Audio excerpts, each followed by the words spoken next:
Hey folks, welcome back to Markelly Farm. We're out here in the shop. Finally feel good enough to do some more work out here. My back feels like it's getting a little bit better. I've been going to physical therapy. So I thought we'd do some work on the Farmall today. Got the Farmall hat on, we're ready to go.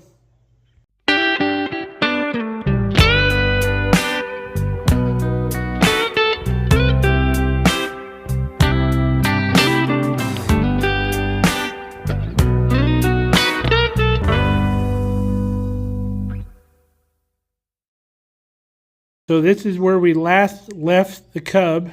Remember, we pulled the radiator off and we had to fix this bolster down here.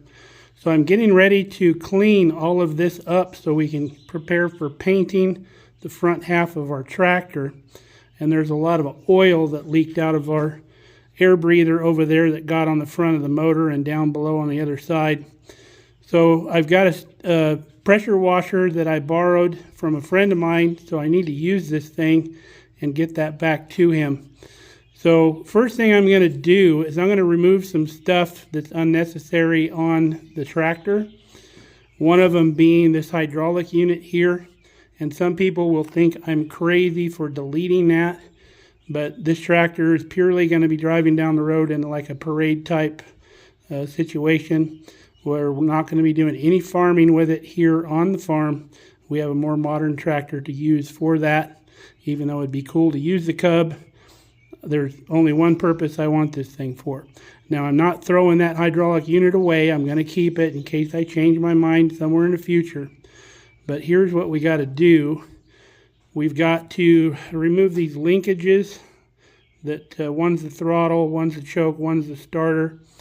We'll take those loose so when we pull this unit off, it's not in the way. This unit is just bolted to the back of like the transmission here. It's not connected all the way through into the transmission for anything. It's just bolted down. So it doesn't have to be there. And then we have a hydraulic pump that is on this side over here. So we're going to be removing that and these lines that go back to the hydraulic unit. There's going to be some oil that comes out of there. Most people just use the same oil as they do for the motor. But we'll catch all that, we'll remove all this stuff, and we'll be that much closer to getting ready to clean this thing up. Now, there's a couple other things I want to pull off. I'm probably going to take the wiring harness loose after I mark where all the wires go.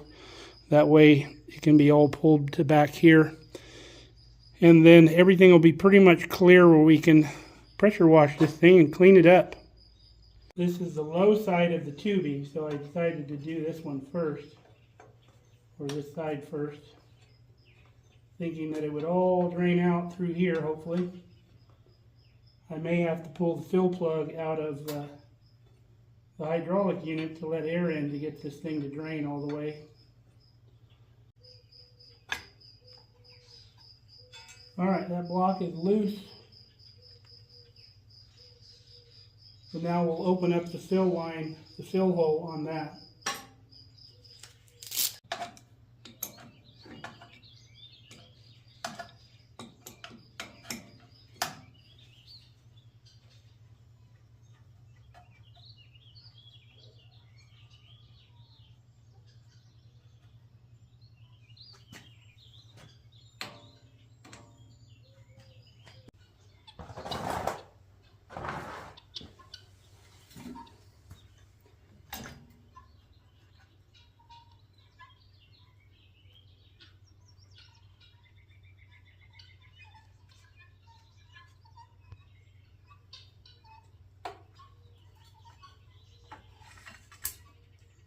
All right, that's all the way off. Okay, with that off of there, we can start disconnecting these linkages, pulling them out, and then we'll also pull the hydraulic pump off. Okay, to get the throttle linkage loose, I had to take this bolt loose from the head. Had a little clip on it that holds the throttle in place, keeps it from moving around.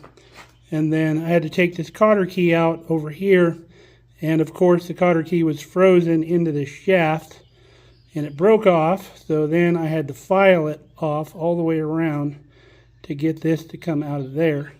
Now it should pull all the way back out through the dash there. All the other linkages were much more forgiving. The starter linkage, cotter pin came right out and pulled right out. My choke linkage came out real easy, didn't even have a cotter pin in it. But I figured out why my choke wasn't working. This little lever back here is not tight, and it was moving independently of the choke flapper. So when we put that back on, we're going to need to tighten that screw down, make sure it'll go tight to get our choke to work. So our hydraulic link arm here, we're just going to take loose from the actuator rod here. We'll take these nuts loose and then just pull it out.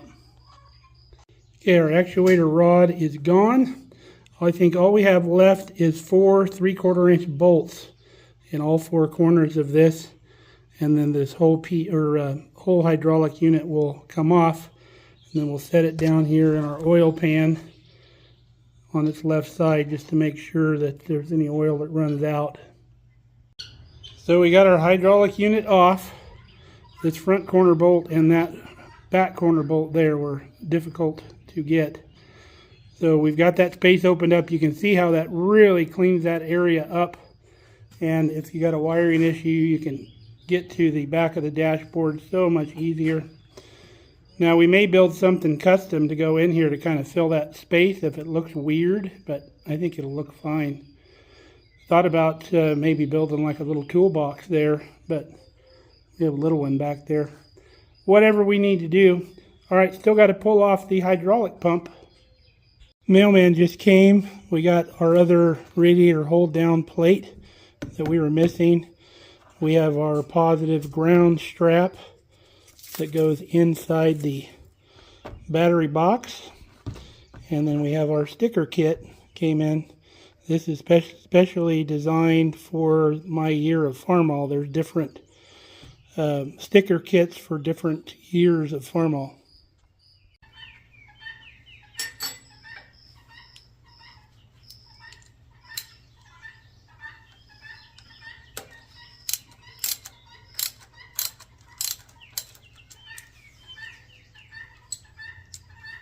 Now I did not know this 5 minutes ago, but there's only 2 of these bolts, 2 of the 4 that go all the way through into the block.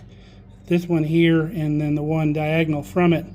The other 2 bolts merely hold these 2 pieces together.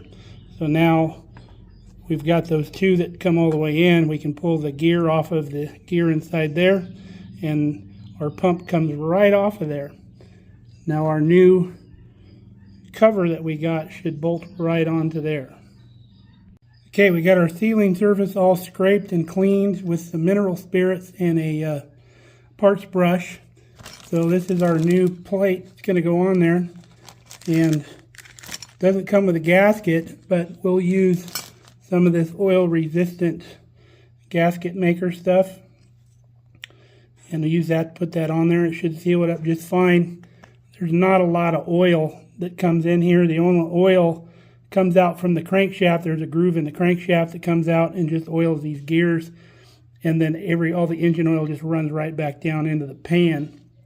So there's no real oil that is going to go into that seal. So it comes with the shorter bolts that we need to tighten it up. So we'll get this plate on there.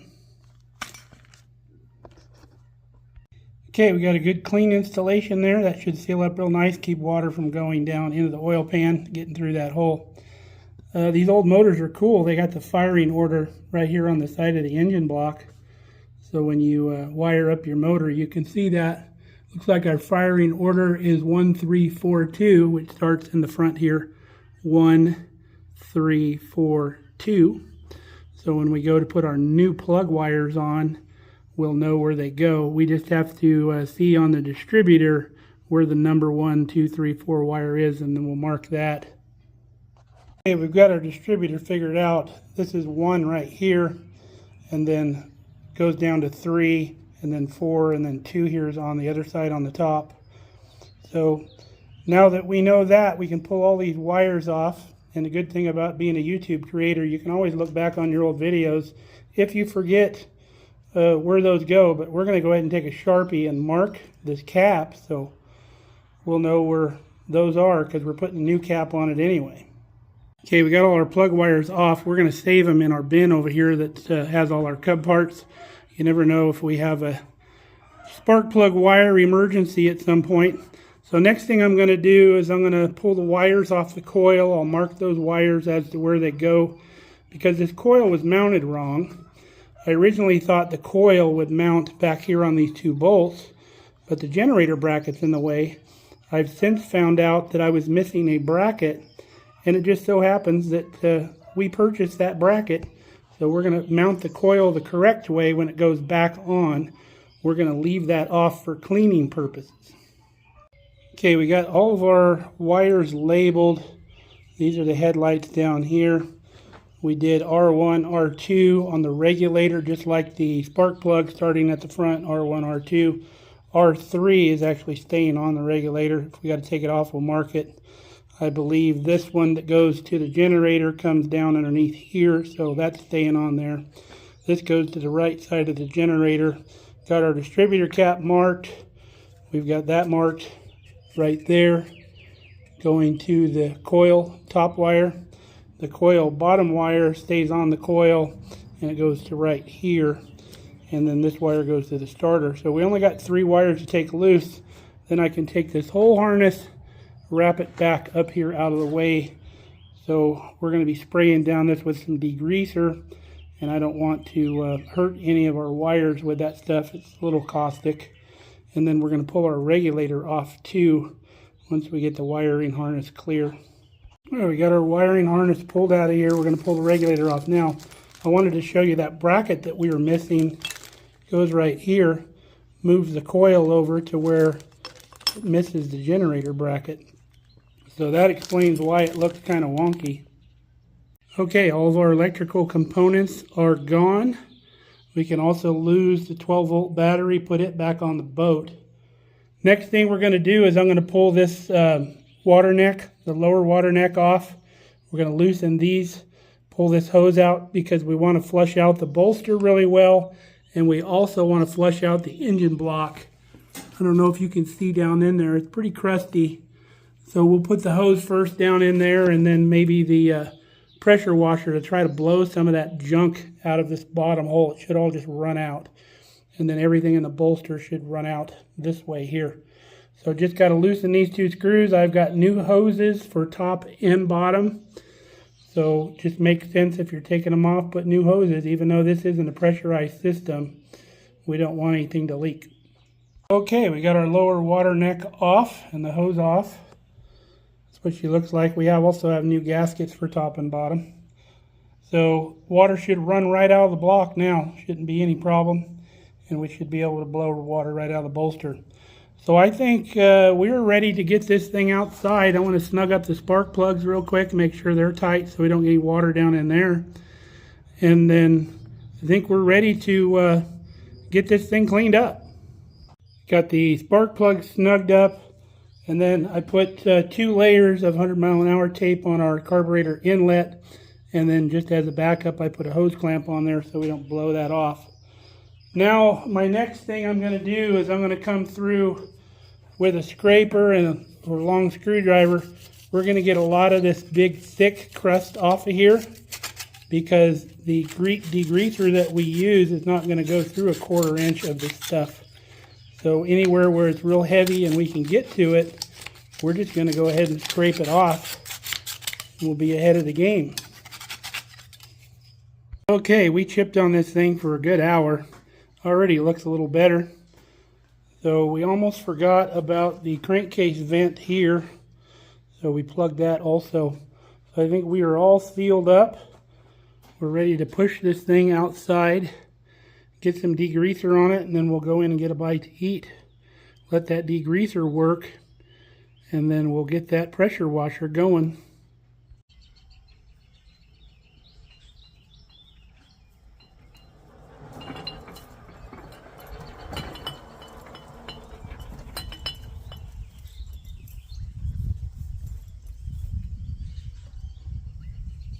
Okay, first time Cubby's seen the light of day for a while.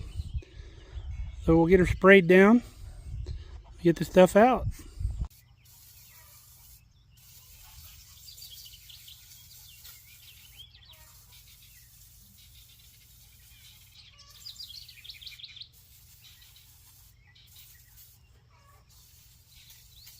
Okay, we're all sprayed down. I'm positive that's going to be detrimental to our grass here, but eventually we're going to have a concrete pad all the way out here, so it'll probably be growing back by the time we do that though. Let's go in and get a bite to eat, and then we'll set up the pressure washer. I want to cover the whole back of this thing with a tarp so we're not slinging grease all over everything.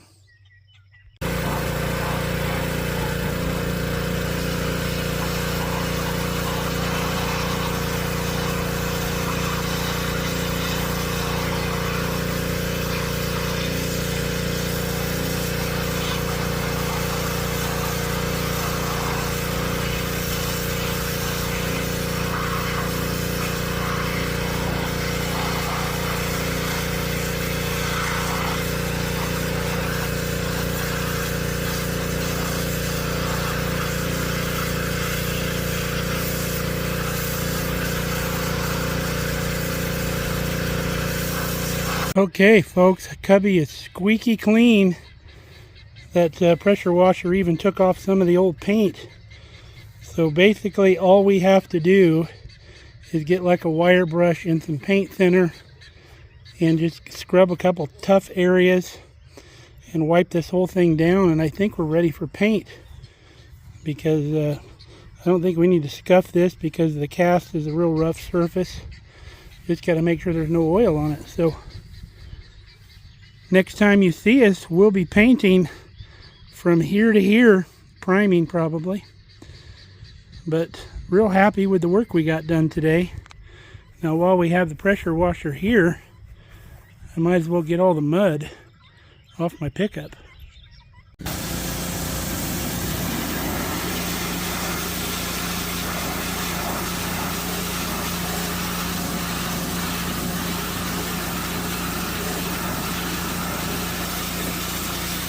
Okay, that was a chore. We got it off. This stuff's like concrete when it gets dry. I don't usually let it get dry. I always laugh at those people that get those automatic steps that fold up. They show up here in Nebraska. I tell them that after the first mud storm, those things aren't going to work, because they try to come down and they're stuck in the mud and it burns the motors out and it breaks stuff.